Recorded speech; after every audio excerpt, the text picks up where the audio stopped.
Au cœur de la France, ravagée par la guerre de 100 ans, naît une jeune fille qui allait changer le cours de l'histoire. Voici l'incroyable épopée de Jeanne d'Arc.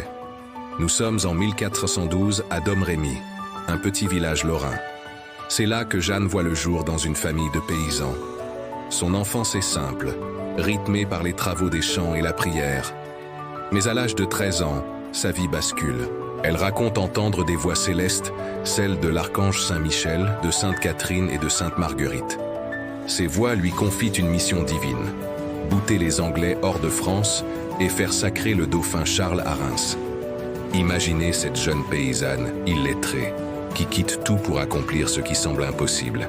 À 17 ans, avec une détermination sans faille, elle parvient à convaincre Robert de Baudricourt, le capitaine de Vaucouleurs, de lui fournir une escorte. Vêtue d'habits d'homme pour se protéger, elle traverse des territoires hostiles pour rejoindre le dauphin Charles à Chinon. L'arrivée de Jeanne à la cour est un moment de pure magie. Pour la tester, le dauphin se cache parmi ses courtisans. Mais Jeanne, guidée par ses voix, le reconnaît instantanément.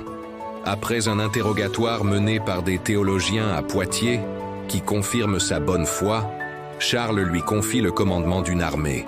C'est le début d'une série de victoires éclatantes. Le 8 mai 1429, Jeanne et ses troupes libèrent Orléans, assiégé par les Anglais depuis des mois. Ce triomphe, que personne n'attendait, lui vaut le surnom de Pucelle d'Orléans. Son charisme et sa foi redonnent espoir à une armée démoralisée et à tout un peuple. Galvanisés par cette victoire, les Français enchaînent les succès, ouvrant la route vers Reims. Le 17 juillet 1429, le rêve devient réalité. Charles VII est sacré roi de France dans la cathédrale de Reims, en présence de Jeanne.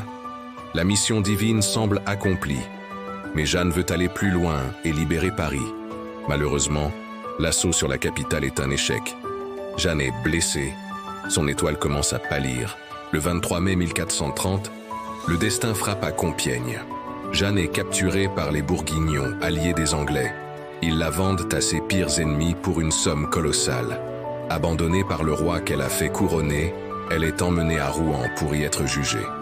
Commence alors un procès politique et religieux, mené par l'évêque Pierre Cochon, un homme dévoué à la cause anglaise. On l'accuse d'hérésie et de sorcellerie. Pendant des mois, seule face à des dizaines de juges et de théologiens, Jeanne fait preuve d'un courage et d'une intelligence extraordinaires. Ses réponses, pleines d'esprit et de foi, déstabilisent ses accusateurs. Mais le verdict est écrit d'avance. Le 30 mai 1431, sur la place du Vieux Marché à Rouen, Jeanne d'Arc, à peine âgée de 19 ans, est brûlée vive. Ses derniers mots sont pour Jésus. Pour que nul ne puisse conserver de reliques, ses cendres sont dispersées dans la Seine. Les Anglais pensent avoir éteint sa flamme, mais ils ne font que la rendre éternelle.